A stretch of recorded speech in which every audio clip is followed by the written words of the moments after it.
So this is a 2023 Audi SQ5. This one comes in the Premium Plus trim level. Just love the overall styling of this thing. But most importantly, this powertrain is a 3-liter turbocharged V6 engine, and that's mated to an 8-speed automatic transmission. We get 349 horsepower, 369 pound-feet of torque here. We also have the sport exhaust, which I can't wait to test out on a test drive. But to the front end here, love how they blacked out the grille. LED headlamps. We also have the all-weather lights as well down there. But I mean, just a nice aggressive stance while still looking elegant. Typical of Audi, I think. And here we have these 20-inch alloy wheels, the Audi Sport wheels. They look really good. If you're interested in the tire specs, where are they? Right there. But passive keyless entry on all 4 doors, and I like how they did the black skirts right there to go with the rest of the gray. It looks very nice. Now, not too much going on here in the door panel, but I like, again, how it's kind of laid back. That feels almost like an Alcantara or suede right there. It feels really nice. Now, the rest of this is plastic, but I like the trim here. I like that leatherette or whatever there. Power door lock controls, memory seats. To set that, just hit set, hold the number you want to set it to, and then to recall it, just press the number. One-touch automatic up and down windows on all 4 doors, electronic child locks for the back. We do have power folding side mirrors, which we can adjust as well. And then those also have blind spot monitors right there. And then we also have a power lift gate, Bang & Olufsen sound system, which sounds pretty good. And then we have our headlamp controls here, so we can adjust all of that. And there we have the hood release. And here's the power driver seat, 4-way power lumbar support, and we also have thigh support as well right there. But I just drove an S7. I'm so glad I did, so I can kind of see how these compare in terms of the interiors. But so far, pretty impressed. We have a power tilt and telescoping steering wheel as well, and I love those pedals. But let's check out this rear leg room. I have the seat up front adjusted for someone of my size, being 6'3", having longer legs. So let's go ahead and see how we hold up in here. So almost identical leg room to the S7. So my legs, I can fit back here, but not necessarily comfortably.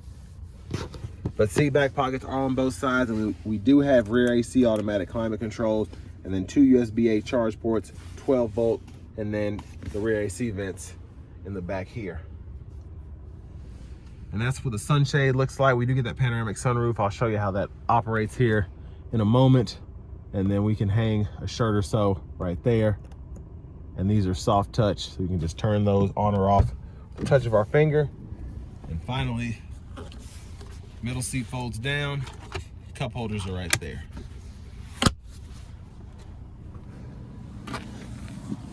But an interesting step out there. It's not necessarily uncomfortable. It's just kind of awkward getting in and out, but whatever. I'll tell you what looks really weird is when you have the lift gate up, just from where the tail lights are actually in the lift gate. That is the weirdest back end I've ever seen. But again, the sport exhaust, very nice. But we do have the cargo shade here. We can pull up, lock that into place if we ever want to use that. And I like how it's integrated because I can just kind of slide that back and then it's still there, but I can still get to everything in the cargo space. And then we also have 2 netted side pockets, which is nice.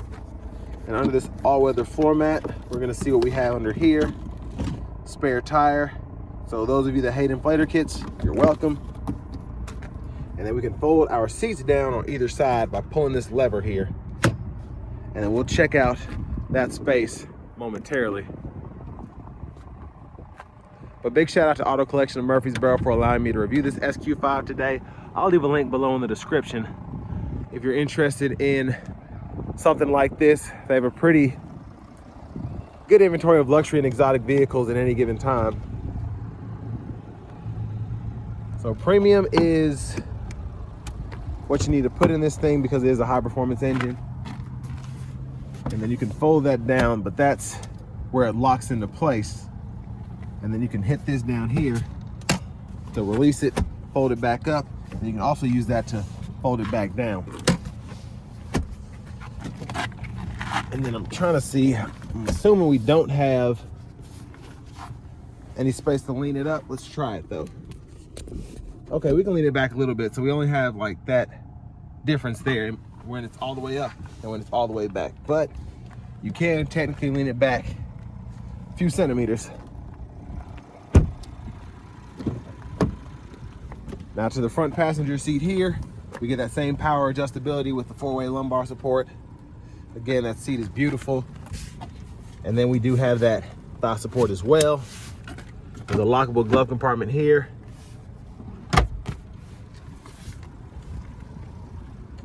And for the record, I don't know whose napkins and stuff were in there. I didn't take this car for a joyride, so I know people like to roast me whenever these things aren't spotless. I'm like, I'm not responsible for all of that. But there's that 3-liter turbocharged V6 engine. Again, 349 horsepower, 369 torque. I'm gonna see for myself here. All right, I'm gonna stop being goofy and go ahead and hop on the inside. So nice leather wrap steering wheel here. There's the horn there. I like how they have the S emblem to go on this kind of brushed aluminum that matches the rest of this black leather. Now to the screen here, we do get all of our settings right in there. So for radio, AM, FM, XM, and then we do have Bluetooth audio. And I believe we get CarPlay and Android Auto standard here. And I'll leave it in the description below. You all can read that just to clarify, because I always look all this stuff up after I do the videos just to be sure on certain things. But I like to just walk through things here, kind of like if I was just getting in it for the first time. But the navigation screen right there, destinations, you can go ahead and find your shortcuts, use voice recognition, all that jazz. And then your vehicle settings are in here. So data, efficiency assist, lights and whatnot are there. You can set the brightness of the interior lights, which is pretty cool. And then you can set the rain sensor as well. Your driver assistance, all of that is here. We do get the adaptive cruise. And then you have the active lane keep assist here. So if you want to have that any which way, you can adjust that. And then to connect your phone, pretty easy to do. Connect phone, new connection. It'll search for your phone. Should walk you right through it once it finds it, which sometimes takes a while. And then vehicle settings in here. If you ever want to change your units, having deja vu, I just did this. Go to your regular settings, I'm sorry. So if you ever want to change your units, go in here, and then you can change all of that there. And then I'm just gonna go straight to the backup camera. I'm gonna scroll through this if you need to know where it is. Audi systems are something, there's a lot in there, and a lot of the times you're not gonna use 80–90% of it. But there's the backup camera, guidelines follow, you should turn the steering wheel. We have that 360 view as well. Front camera there. And then hazards. I like how that flashes with you when that's on. And then we do have, again, dual zone climate controls to go with that rear automatic climate control there. So we can set the 3 zones, set the rear, which I like, or sync that. You can adjust fan speed here, fan direction on either side. So if you want on the feet and the face here, just on the face here, you can do that. And then auto, if you want to have that on this side or off on this side or whatever, you can do that. That's what I like about Audi's systems. The more complex ones are, you can actually be pretty adjustable with them in terms of the airflow and the direction. But 3-stage heated front seats for the driver, front passenger, and then you can just cut the whole system off there. I gotta show you all this. I got kind of distracted. That possum is just sitting there eating some sort of dead animal. But anyways, now we can go through the drive select here.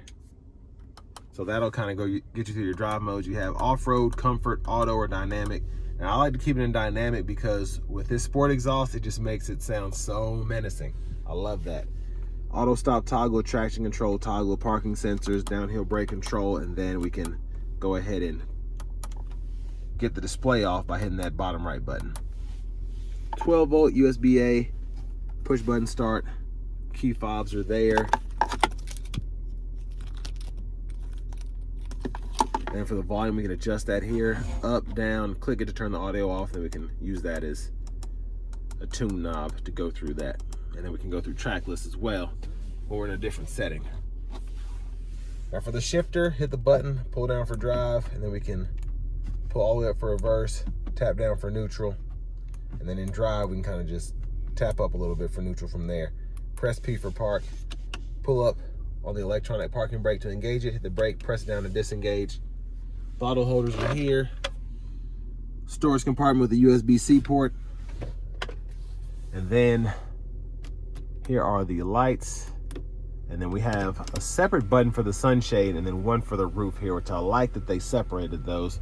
Because with these kind of one-touch buttons, you can they're a little finicky, so you'll think you're just putting the sunshade back, but then you're putting the roof back or whatever. So I like that it separates the two.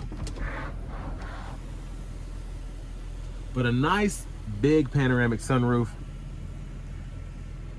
and it goes all the way back there, so pretty impressive. There's a look at the back seat from up here. And another good thing about separate buttons are I can start closing the roof and then close the sunshade at the same time without having to wait on either or. Nice vanity mirror. I like how we have the LED light up top there to shine down. And then back to the steering wheel. Blinkers are here. Lane keeping system, you can toggle that by hitting that button. And then we can toggle the high beams there on, turn off, and then flash there.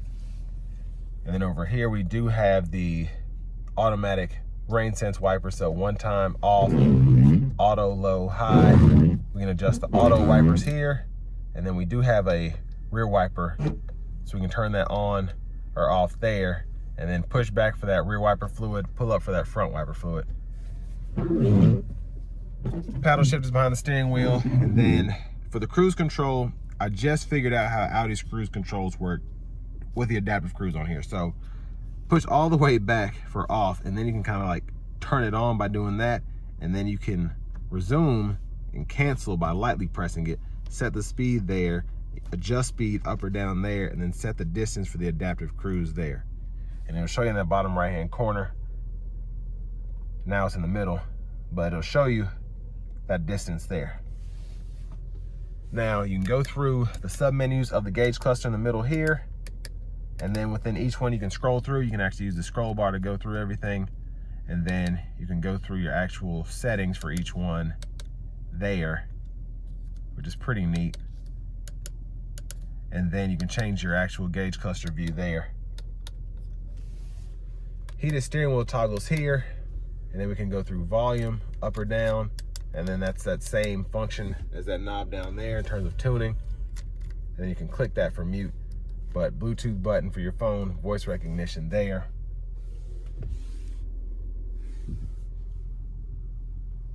But next, let's go ahead and take this 2023 Audi SQ5 out on the road for a test drive. So starting the test drive in this SQ5, this thing is pretty quick for an SUV. What makes it feel even faster is this exhaust. I mean, this exhaust is just so great. It's just fun to put your foot into in terms of just getting it up and going.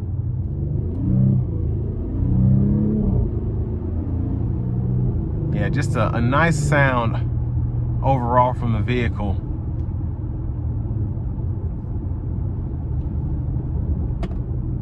I mean, the brakes are very nice, just a comfortable braking feel just from the pedal to just the bite that you get as you put the brake pedal down.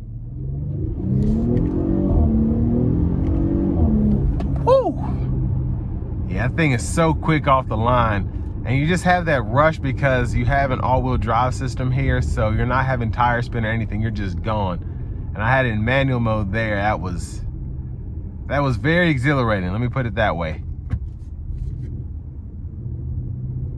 Probably gonna put it in the regular drive mode and then stick it into just the auto drive mode for now, or actually comfort. We're gonna see how that does. Now I do like how quick the auto stop is. When I hit the brakes hard, it's already ready to stop almost before I hit a complete stop, and then when I let off the brake, it's ready to go instantly. So it's one of the quickest auto stops I've actually experienced. For those of you that don't necessarily like it and don't want to have to turn it off every time, it's a decent system. It doesn't take forever to turn the vehicle over.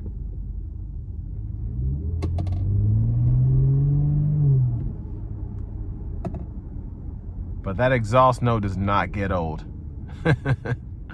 And one other thing is the everyday driving dynamics of this vehicle is just so easy to drive while still sounding incredible and still being very quick on its feet. I mean, just in this stop and go traffic here, it's easy to manage.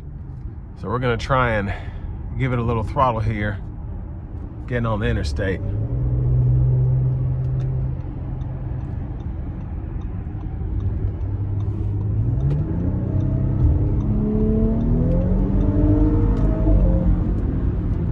Yeah, pretty quick. Now it's not as quick to shift in this comfort mode, but it still gets up and going when it needs to.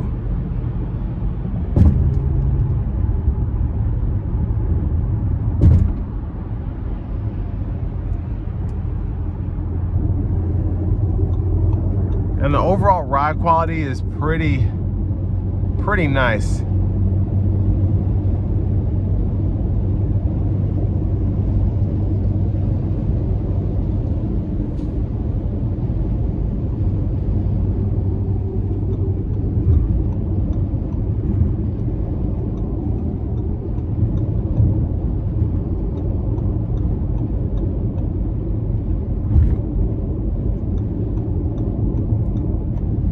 And again, with this being such a quick vehicle, it's very easy to maneuver in and out of traffic, but also it's comfortable when you don't need to drive a certain way in rush hour traffic like I am now.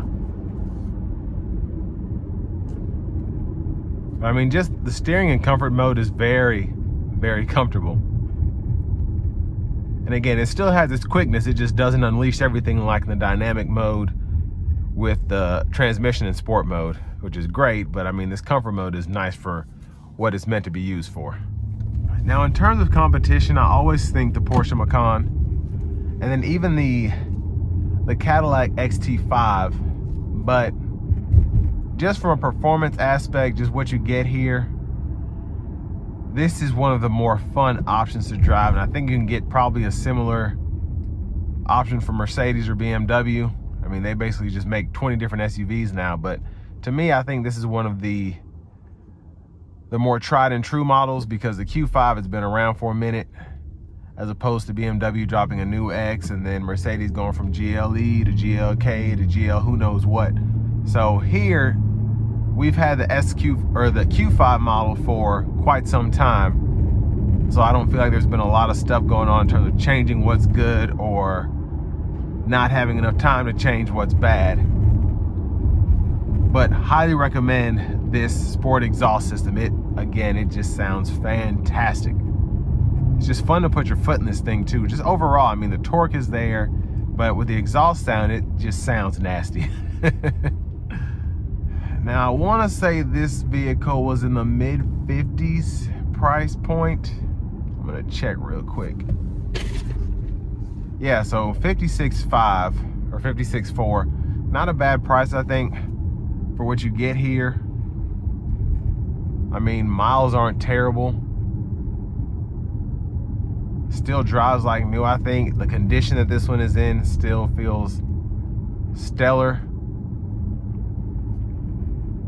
And I think this is something that you don't see a lot of. So a lot of people might have, I guess relatively more people have the Q5 as opposed to the SQ5, and I think especially in this gray here, it pops in a subtle way. So you might see one of these sitting around like, what is that? It's not necessarily gonna garner police attention easily, but if you know cars, you'll be like, oh wow, yeah, that's money right there. And I think if you're in this segment, that's kind of what you're looking for. something that looks nice, that's fast, not necessarily too over the top, but you also feel like you bought something special, and I think that's what this brings to you.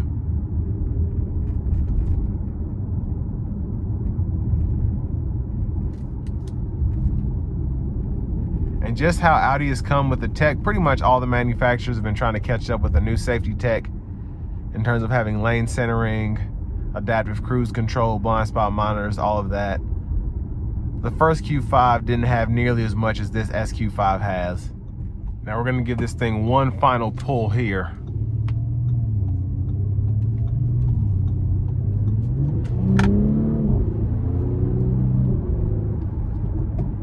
And this will bring me to the end of my review of this 2023 Audi SQ5.